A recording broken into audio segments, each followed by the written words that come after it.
और मैंने खोजना शुरू किया तो पता चला भारत में सबसे ज्यादा गाय का कत्ल भारत की सरकार कर रही है, मुसलमान नहीं कर रहे हैं। और इस देश में ऐसे कई मुस्लिम समाज हैं जिनको मैं जानता हूं जो गाय को वैसे ही पालते हैं जैसे आप पालते हैं। आप कभी आइए, गुजरात में कच्छ नाम का एक जिला है।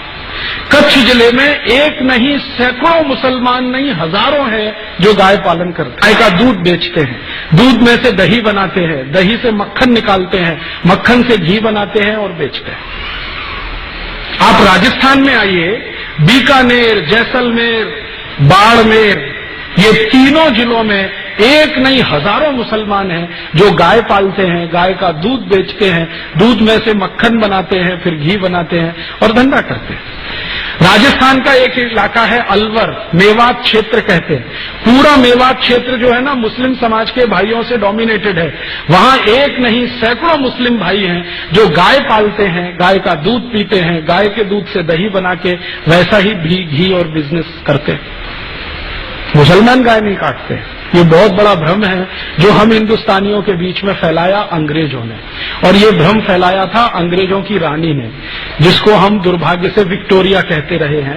उसने एक चिट्ठी लिखा था 1894 में। अंग्रेजों का एक अधिकारी हिंदुस्तान में था, उसका नाम था लैंसडाउन, गवर्नर था इस देश में। उसको एक चिट्ठी लिखा, विक्टोरिया ने चिट्ठी लिखा कि देखो, हम भारत में जितने कत्ल खाने चलाते हैं उनमें सबसे ज्यादा गाय कटती है। ये भारत के हिंदुओं को पसंद नहीं है क्योंकि ये उनकी अधिष्ठात्री है, माने हम उसको पूजनीय मानते हैं, मातृ समान मानते हैं। हिंदुओं को पसंद नहीं है और वास्तव में मुसलमान भी नहीं पसंद करते गाय को मारना और उसको खाना। गाय तो हमारे लिए काटी जाती है, माने अंग्रेजों के लिए काटी जाती है। अब भारत में हिंदू और मुसलमान कभी एक हो गए और गाय बचाने में लग गए तो हमारी सरकार नहीं चलेगी भारत में। इसलिए तुम एक काम करो कि जितने कत्ल खाने चल रहे हैं गाय काटने के लिए, उनमें मुसलमानों की भर्ती कर दो और हिंदुओं को बताओ कि गाय देखो मुसलमान काट रहे हैं। तो हिंदुओं की भर्ती नहीं, मुसलमानों की भर्ती कर दो। हिंदुओं को बताओ कि गाय मुसलमान काट रहे हैं, कट हमारे लिए रही है, काट रहे हैं मुसलमान, खाते नहीं है, हम खा रहे हैं, काट रहे हैं ये। हिंदुओं को जब ये पता चल जाएगा, ये दोनों एक दूसरे को लड़ मारेंगे और ये लड़ने लगेंगे तो हमारी गद्दी सुरक्षित रहेगी और हम भारत पर 1000 वर्ष तक राज करेंगे। ये विक्टोरिया की चिट्ठी है, लैंसडाउन को 1894 में लिखी गई। इस चिट्ठी से पढ़कर मेरे समझ में आ गया कि पॉलिटिक्स क्या है इस देश में। पॉलिटिक्स ये है कि गाय कटे अंग्रेजों के लिए और लड़ते रहे हिंदू मुसलमान। हम एक दूसरे को गाली देते रहें, एक दूसरे की टांग खिंचाई करते रहें और अंग्रेज मजा करते रहें। इस तरह से अंग्रेजों ने वो एक जो पॉलिसी है ना, बांटो और राज करो, डिवाइड एंड रूल, वो ये है। तो इस डिवाइड एंड रूल में हमको फंसाया, गाय को कटवाया और एक दो नहीं करोड़ों गाय को कटवाया इस देश में। एक कत्ल खाना जो कलकत्ता से शुरू हुआ, धीरे धीरे भारत के हर कैंट एरिया में फैल गया। 350 कैंट एरिया अंग्रेजों ने स्थापित किए, 350 कत्ल खाने बना दिए। गांधी जी इन्हीं की खिलाफत करते थे अंग्रेजों के जमाने में। गांधी जी को बार बार लगता था कि ये कत्ल खाने बंद होने चाहिए। और गांधी जी के पहले एक और बहुत महान व्यक्ति हुए इस देश में जिनको बहुत पीड़ा होती थी इन कत्ल खानों के चलने से। उनका नाम था स्वामी दयानंद सरस्वती, जिन्होंने आर्य समाज की स्थापना की। उन्होंने तो अपने जीते जी एक फौज तैयार कर दिया गोरक्षा के लिए। स्वामी दयानंद सरस्वती ने एक संगठन बना दिया जिसका नाम आर्य समाज, आज तक जीवित है। 125 वर्ष पुराना संगठन है, कांग्रेस से भी पुराना संगठन।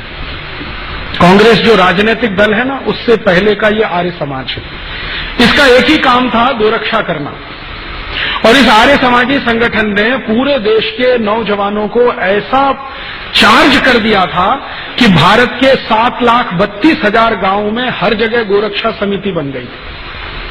1870 से ये शुरू हुआ और 1894 में आकर ये आंदोलन अपने सबसे उच्चतम शिखर पर था।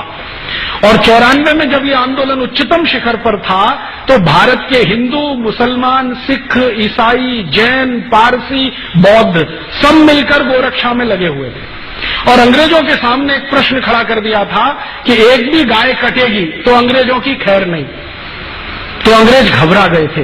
इसी घबराहट में रानी ने चिट्ठी लिखी थी 1894 में कि अगर इस आंदोलन को तोड़ना है, हिंदू मुसलमानों को लड़ाना है, तो तुम ये काम करो कि सारे कत्ल खानों में मुसलमानों की भर्ती करो और हिंदुओं को बताओ कि गाय ये काट रहे। और जब ये खबर अंग्रेजों ने फैलाई, उसके बाद इस देश में हिंदू मुसलमानों के दंगे शुरू हो गए। मैं आपको विनम्रतापूर्वक बताना चाहता हूं कि 1894 के पहले इस देश में एक भी हिंदू मुस्लिम दंगा नहीं हुआ।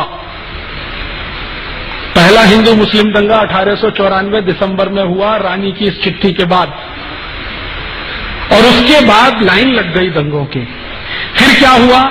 आजादी का प्रश्न पीछे आ गया, गोरक्षा का प्रश्न पीछे आ गया, हिंदू मुसलमानों का सांप्रदायिकता का प्रश्न सबसे आगे आ गया। और अंग्रेजों ने लगभग 60-70 साल तक इसी आग को जलाकर रखा और इसमें समय समय पर घी डालते रहे। वो कभी भी ये दोनों एक ना हो जाएं, इसके लिए पूरी ताकत लगाकर अपने एजेंटों को उन्होंने भारत की बहुत सारी संस्थाओं में घुसा के बिठा दिया।